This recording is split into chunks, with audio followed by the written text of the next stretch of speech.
Hey everyone, welcome back to D U Adarsh. So दोस्तों, आज के इस वीडियो में हम अपना एक वैल्यू एडेड कोर्स का नया सब्जेक्ट स्टार्ट करने चल रहे हैं, जो कि है अपना फाइनेंशियल लिटरेसी। तो आज हम इसमें सबसे पहले यूनिट 1 इस वीडियो में कवर करेंगे। यूनिट 1 का नाम है financial planning and financial product. तो इसमें हम पहला पॉइंट देखते हैं, इंट्रोडक्शन टू सेविंग। सेविंग क्या होती है? तो सेविंग का होता है, सेविंग का मतलब होता है saving means setting aside a part of our income for future use instead of spending the entire amount today. It is the foundation of financial planning. Saving helps individual meet future needs, handle emergencies and achieve long term financial goal.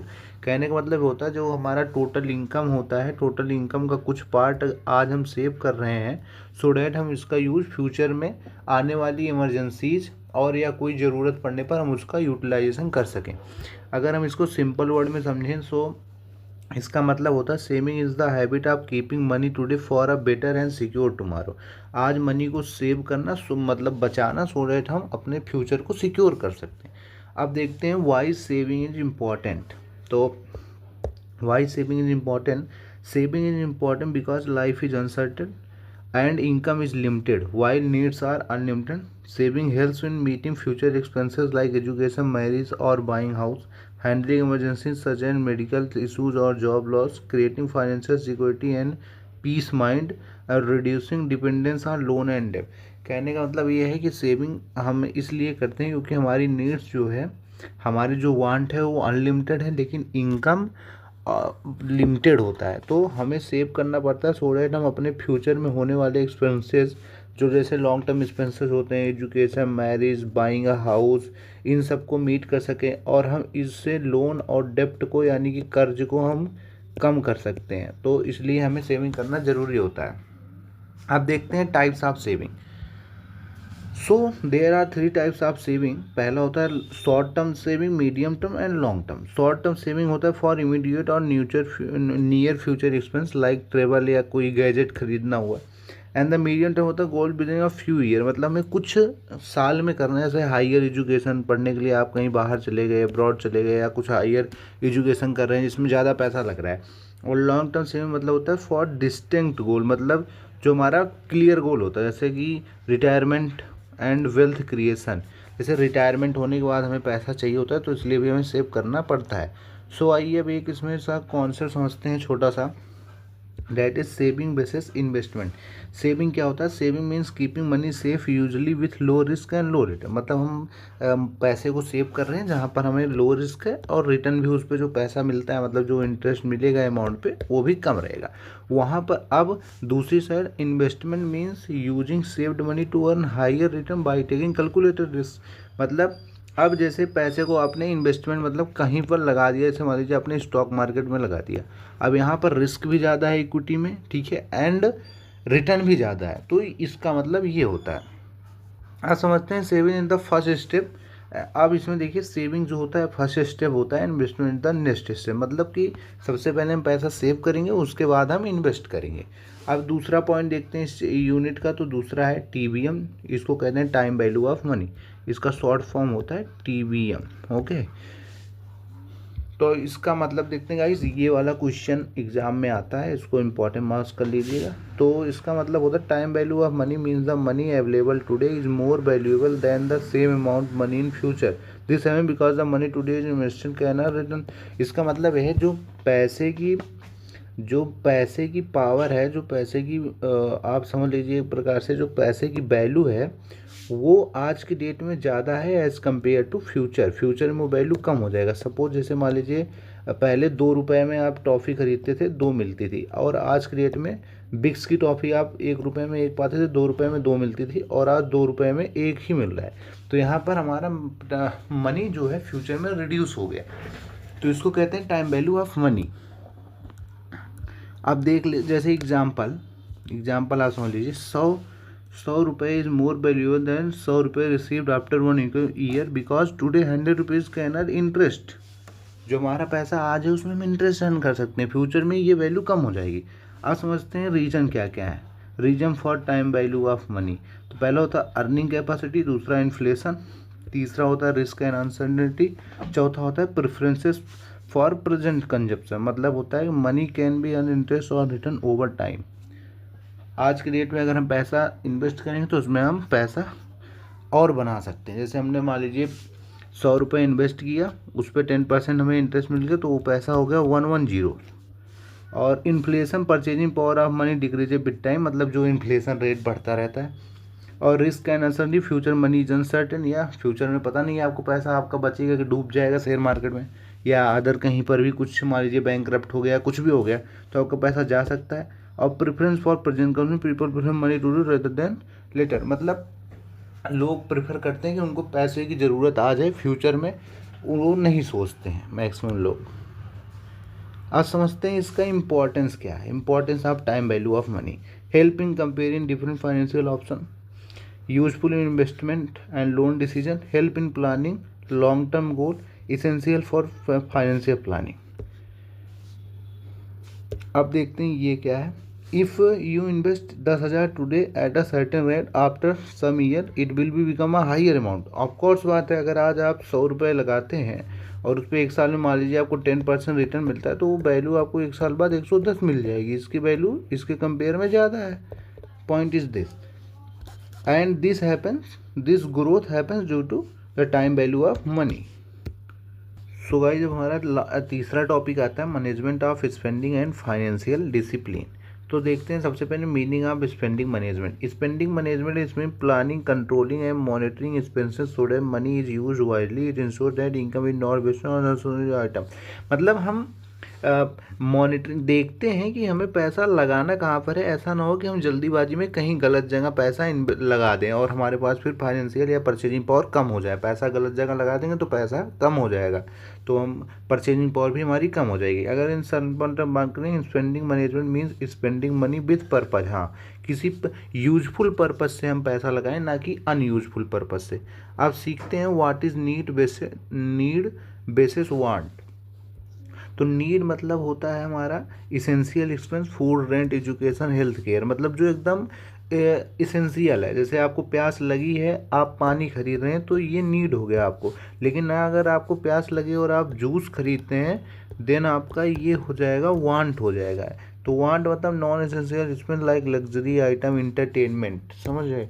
अब होता है ये financial discipline gives priority to needs over wants. अब समझते हैं financial discipline क्या है। Financial discipline means following good financial habits constantly, it involves living within income, मतलब जितनी इनकम है उतना ही खर्च करना। ऐसा ना हो आपकी इनकम 10,000 है और आप खर्चा 20 के कर रहे हैं, तो ये दिक्कत है। सेविंग रेगुलरली, कुछ थोड़ा थोड़ा पैसा अमाउंट सेव करना। अवॉइडिंग अननेसेसरी डेब्ट, बेफालतू में लोन ना लेना। Making plan expenses instead of impulse buying, मतलब कोई चीज़ अगर आपको खरीदना है तो प्लानिंग के साथ खरीदें रेदर देन तुरंत जाके आपने खरीद लिया। उसके बाद आते हैं हम steps to maintain financial discipline. Guys ये भी इंपॉर्टेंट टॉपिक है, तो आइए इसको देखते हैं। प्रिपेयर मंथली बजट, आप अपना मंथली बजट बताओ कितना पैसा आपको मिल रहा है और कितना पैसा आपका एक्सपेंस हो रहा है। एंड ट्रैक डेली एक्सपेंसेस, रोज़ के खर्चे ट्रैक करो, कहाँ कहाँ पैसा आपने लगाया। सेट फाइनेंशियल गोल, आप फाइनेंशियल गोल लगाओ कि जितना इस महीने में मैं इतना पैसा खर्च करूँगा या इतना पैसा मैं बचाऊँगा। चौथा आता है सेव फर्स्ट देन स्पेंड, हाँ जो आपको पैसा मिलता है उसमें से पहले कुछ सेव कर लीजिए, उसके बाद आप खर्च करिए। पांचवा avoid over spending and impulse purchase, ऐसा ना करिए कि अगर आपको किसी चीज़ की 2 यूनिट की ज़रूरत है आपने 5 यूनिट खरीद लिया, ऐसा ना करिए, इम्पल्स परचेजिंग। अब देखते हैं बेनिफिट्स ऑफ फाइनेंशियल डिसिप्लिन। इसकी बेनिफिट हमें क्या मिलेगी, तो बेटर कंट्रोल ओवर मनी, पैसे पर ज़्यादा कंट्रोल मिलेगा। रिड्यूस फाइनेंशियल स्ट्रेस, हाँ पैसे की दिक्कत सबसे बड़ी स्ट्रेस देती है, क्योंकि जो पैसा नहीं रहता आदमी बस, तो उसके पास समझ लीजिए आज के डेट में कुछ नहीं रहता है। और होता है तीसरा point achievement of financial goal, financial goal को अचीव करने में हेल्प करता है। And the last is long term financial stability, उसके पास फ्यूचर के लिए भी या लॉन्ग टर्म के लिए पैसा रहेगा। सो इसी के साथ हमारा ये यूनिट ख़त्म हो गया। अब इसमें थोड़ा समरी वाला है, saving based financial planning, money has time value, grows over time, proper spending. So दोस्तों ये यूनिट अपना बहुत छोटा सा था, अपना यूनिट यहाँ पर ख़त्म हो गया। और ये नोट्स आपको टेलीग्राम चैनल पर मिल जाएगा, और ये नोट्स डेफिनेटली आप इससे बहुत अच्छा सिक्योर कर लेंगे। मैंने यहाँ पर पूरा करेक्ट पॉइंट दे दिया है, बाकी आपको पेज भरने के लिए अंदर का कंटेंट खुद ही लिखना पड़ेगा। और मैंने भी यहीं से किया था और मेरे उसमें 8 CGPA थे। सो ये डेफिनेटली ये आपको हेल्प करेगा। थैंक यू गाइज, मिलते हैं आपको अगले वीडियो में यूनिट 2 के साथ। तब तक के लिए bye bye, take care. Hey everyone, welcome back to my YouTube channel DU Adarsh. तो दोस्तों, आज के इस वीडियो में हम फाइनेंशियल लिटरेसी का यूनिट 2 करने चल रहे हैं। बहुत ईजी सा अपना यूनिट है। ये यूनिट का नाम है बैंकिंग एंड डिजिटल पेमेंट। सो आइए इस यूनिट की शुरुआत करते हैं। तो सबसे पहला टॉपिक आता है banking and product and services. तो सबसे पहले समझते हैं what is the meaning of banking. Banking refers to the activity carried out by banks to offset deposit, provide loan and offer various financial service to individual and business. Banks play a key role in the financial system by promoting saving, investment and safe money management. So मतलब banking का मतलब ये होता है the bank is an institution होता है जो deposit को एक्सेप्ट करता है, लोन देता है एंड वेरियस फाइनेंशियल सर्विस को प्रोवाइड कराता है एक इंडिविजुअल या एक बिजनेस ऑर्गेनाइजेशन को। और ये फाइनेंशियल सिस्टम को प्रमोट करने में, जैसे saving, investment and safe money manage करने में ये हेल्प करता है। सो अब अगला टॉपिक आता है इंपॉर्टेंस ऑफ बैंकिंग प्रोडक्ट। तो सबसे पहला आता है saving account, use for saving money, earning interest, sustainable for individual. Saving account होता है जिसमें अपनी मनी को रखते हैं और उसमें नॉमिनल सा इंटरेस्ट अर्न करते हैं। दूसरा आता है करेंट अकाउंट, ये इंडिविजुअल बेसिकली यूज करते हैं। Current account menu for business person for frequent transaction. Current account business organisation के लिए लिया जाता है, यहाँ पर ट्रांजेक्शन की लिमिट नहीं होती है और सेविंग अकाउंट में ट्रांजेक्शन की लिमिट होती है। तीसरा आता है fix deposit, money is deposit for fix period, fix interest, मतलब एक फिक्स पीरियड के लिए, सपोज मान लीजिए 5 साल के लिए आपने अपने मनी को डिपॉजिट कर दिया एक फिक्स इंटरेस्ट रेट पे। एंड देन आता है रिकरिंग डिपॉजिट, RD, या fix amount every month for a specific period. RD मतलब होता है एक फिक्स डिपॉजिट, सपोज आपने 1000 रुपये हर महीने आप जमा कर रहे हो फॉर 2 ईयर, 10 ईयर या 6 मंथ या जो भी उनका टाइम होता है। अब आइए देखते हैं इम्पोर्टेंट ऑफ बैंकिंग सर्विसेज। तो सबसे पहला आता है ATM फैसिलिटी, सभी लोग यूज करते होंगे। Cheque and demand draft, internet and mobile banking जो UPI वगैरह होता है। Loan and overdraft facility, loan मतलब तो एक्स्ट्रा जो हम पैसा लेते हैं, मतलब लोन लेते हैं फॉर एनी पर्सन, जैसे EMI हो गया, होम लोन हो गया, गोल्ड लोन हो गया। अब ये ओवरड्राफ्ट क्या होता है? ओवरड्राफ्ट मतलब ये होता है कि आपके अकाउंट में सपोज 50,000 रुपये हैं, आपने 60,000 रुपये निकाल लिए, तो ये जो डिफरेंस आया 10K का, ये आपका हो गया ओवरड्राफ्ट। ये करेंट अकाउंट के लिए होता है। अब आता है हमारा फंड ट्रांसफ़र सर्विसेज, मतलब हम अपने फंड को ट्रांसफ़र कर सकते हैं। नेफ्ट से हो गया, RTGS हो गया, ऐसे से हम कर सकते हैं। Bank made financial transaction safe, easy and organise, ये हो गया। दूसरा टॉपिक अब हमारा इसमें आता है next topic, that is digitisation of financial transactions. Digitization of financial transaction mean using digital tools and technology to make the payment and transfer money without using cash. It made the transaction faster and transparent and convenient. मतलब जैसे हम UPI से करते हैं, इसमें हमारा जो है कैशलेस ट्रांजेक्शन होता है। डिजिटाइजेशन मतलब डिजिटलाइजेशन इसे कहते हैं, डिजिटलाइजेशन। उसके बाद इसमें हमारा पहला टॉपिक आता है, पहला टाइप का डेबिट कार्ड। डेबिट कार्ड होता है, debit card allows user to withdraw cash from ATM card and make payment directly from their bank account. जो हम ATM कार्ड, डेबिट कार्ड मतलब ATM कार्ड होता है जो हम बैंक से ATM में जाके अपना पैसा निकालते हैं। फीचर क्या होता है? लिंक टू सेविंग या करंट अकाउंट, हमारे अकाउंट से लिंक होता है। Can be use for ATM withdrawal and online या ऑफलाइन ट्रांजेक्शन के लिए यूज हो सकता है। Spending limited to account balance, ये स्पेंडिंग जो है लिमिटेड होती है इसमें।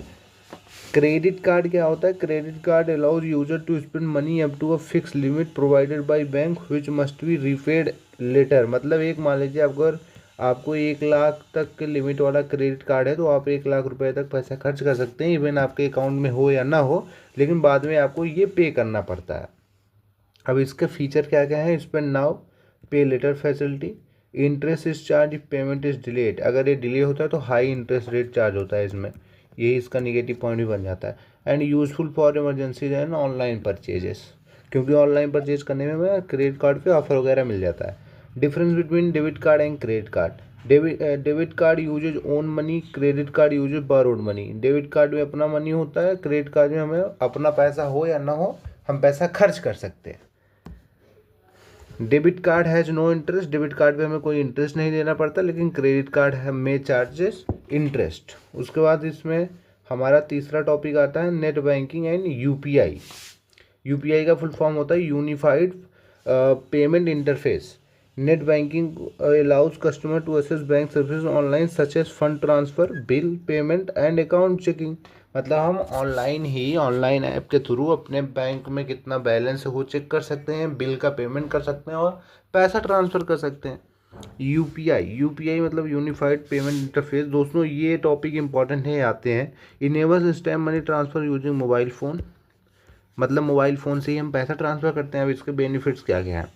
Fast and convenience, available 24/7, no need to carry cash. लेकिन इसका सबसे बड़ा डिसएडवांटेज है कि ये कि एक डिपेंडेंट है इंटरनेट पर, तो वो इंटरनेट अगर नहीं चलेगा तो हमारा यूपीआई फेल कर जाएगा। अब इसमें आता है चौथा point, that is digital wallets. अब ये क्या है? Digital wallets store money electronically are use for quick payment. Example PhonePe, Paytm पे या गूगल पे, या हम सब यूज़ करते हैं डेट इज़ फैम पे आप अपना पैसा रख सकते हैं विदाउट बैंक से लिंक किए हुए। अब देखते हैं इसका यूजेस क्या क्या है। Paying bills, online shopping, mobile recharges, ये कर सकते हैं।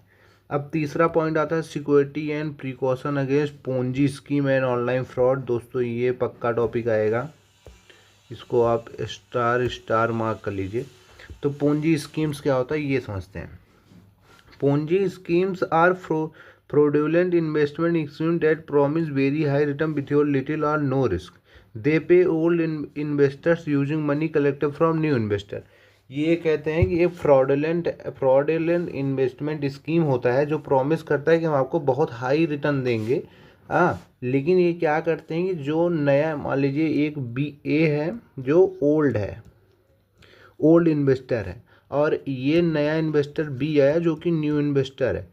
तो ये जो पैसा दिया ये इसी का पैसा लेके यहाँ पे दे देंगे ये, फिर ऐसे अगर C आएगा तो C का पैसा लेके यहाँ पर दे देंगे।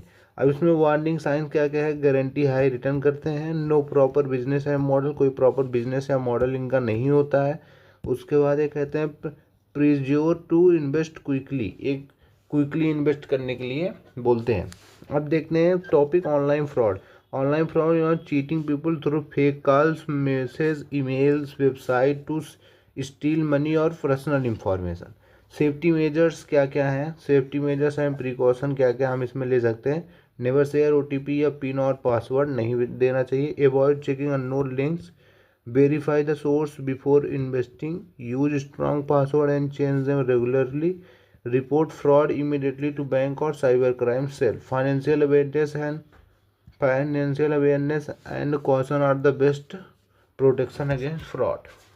सो दोस्तों यहाँ पर हमारा ये यूनिट ख़त्म होता है। यहाँ पर कुछ समरी वगैरह दिया गया है जो कि रिलेवेंट नहीं है, मैंने पढ़ा दिया है।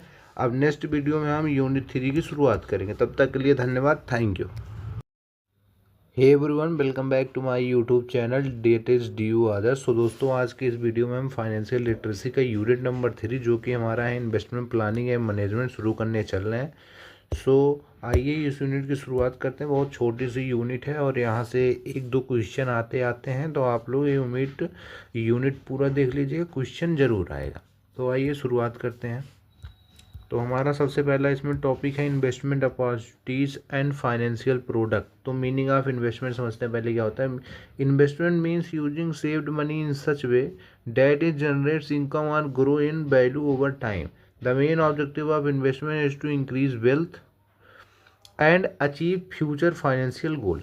सो कहने का मतलब ये है जो हमने पैसा, मतलब इन्वेस्टमेंट का मतलब ये होता है मनी को उस वे में यूज करना सो डैट उसकी value over a period of time हमारा बढ़ जाए। सपोज आज हमने 500 रुपये इन्वेस्ट कर दिया कहीं पर तो ये वैल्यू 2 साल 3 साल में बढ़ जाएगा, तो इसे कहते हैं इन्वेस्टमेंट, जो मनी की वैल्यू में बढ़ाई मतलब बढ़ोतरी लाए, that is called investment.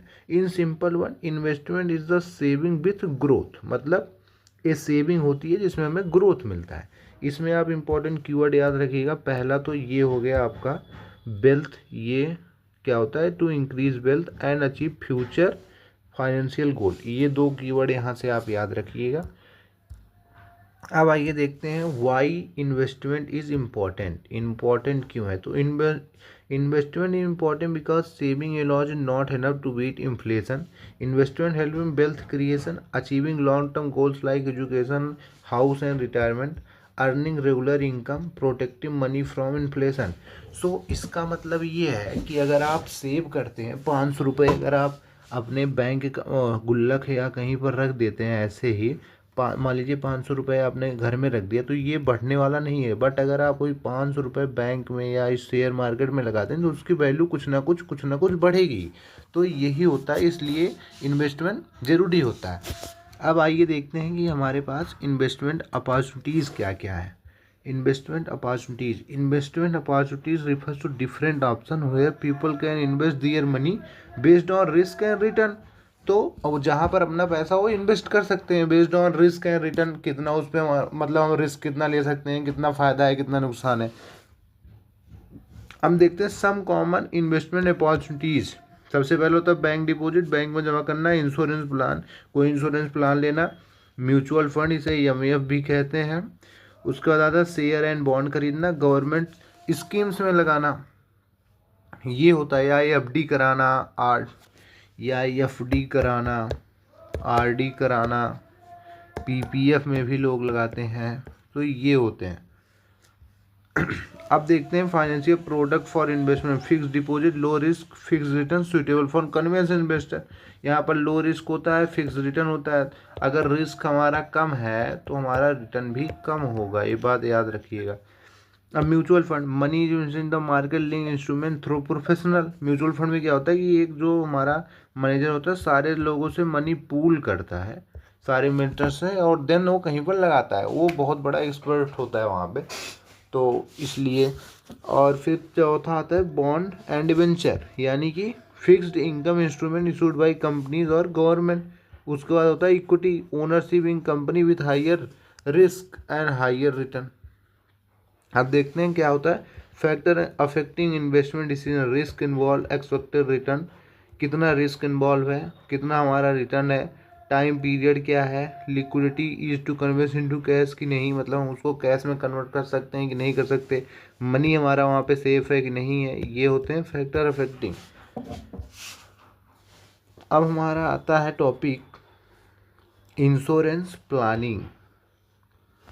Meaning of insurance, insurance is a financial arrangement that provide protection against the financial loss due to unexpected events. It helps in reducing risk and providing financial security. Insurance planning means choosing suitable insurance policy to protect life, wealth and property. Life का भी तो insurance होता है, health का भी होता है and property का भी होता है। सो आइए लाइफ इंश्योरेंस पढ़ते हैं। So life insurance provide financial protection to the family of the insured person in case of death। मतलब लाइफ इंश्योरेंस अगर आप कराते हैं, जिसने कराया है उसकी अगर डेथ हो जाती है तो उसके फैमिली को इंश्योरेंस के तरफ से, इंश्योरेंस पॉलिसी कंपनी की तरफ से पैसे मिलेंगे। That is the thing. Objective of life insurance, financial security for dependent, ठीक है, इनकम रिप्लेसमेंट, इनकम मिलता है, लॉन्ग टर्म सेविंग हो जाता है उससे, इंश्योरेंस से। अब आते हैं common type of life insurance, term life insurance, endowment policy and whole life insurance. एक टर्म के लिए होता है ये, होल लाइफ, पूरे होल लाइफ के लिए होता है, इंडोमेंट होता है। Life insurance mainly meant for protection not for profit. अब देखते हैं क्या होता है non life insurance. Non life insurance provide protection against losses relevant to asset and health, मतलब असेट से रिलेटेड और हेल्थ से रिलेटेड जो लॉस होता है उसको प्रोवाइड कराने के लिए हम नॉन लाइफ इंश्योरेंस कराते हैं। Types of non life insurance, health insurance, motor insurance किसी मशीन पे, property insurance, travel insurance travel के दौरान, जैसे अगर आप रिजर्वेशन कराते हैं तो वहाँ पर एक पॉइंट कुछ रुपए में होता है, आपका पॉइंट कुछ पैसे में। अब देखते हैं क्या क्या है। मेडिकल इंश्योरेंस स्कीम क्या क्या है। Medical insurance cover expenses related to hospitalisation, treatment and medical care. Benefit of medical insurance covers high medical cost को कवर करता है, provide cashless treatment facility, reduce financial burden during emergencies. Health insurance is essential due to rising medical expenses. अब देखते हैं ये क्या है importance of insurance planning का, क्या क्या इंपॉर्टेंस होता है। तो ये होता है आपका protection against unexpected risk, financial stability during emergencies, peace of mind, support long term financial planning. दोस्तों यहाँ पर हमारा यूनिट नंबर 3 ख़त्म होता है। ये कुछ समरीज हैं, आपको ये नोट्स मेरे टेलीग्राम चैनल पर मिल जाएगा, सो आप लोग वहाँ से नोट्स को एक्सेस कर सकते हैं और टेलीग्राम का लिंक मैं आपको डिस्क्रिप्शन में दे दूंगा या आप हमारे चैनल से जाके ले सकते हैं। तो दोस्तों मिलते हैं अगले वीडियो में यूनिट 4 के साथ, जो कि हमारा पर्सनल टैक्स। तब तक के लिए बाय एंड थैंक यू।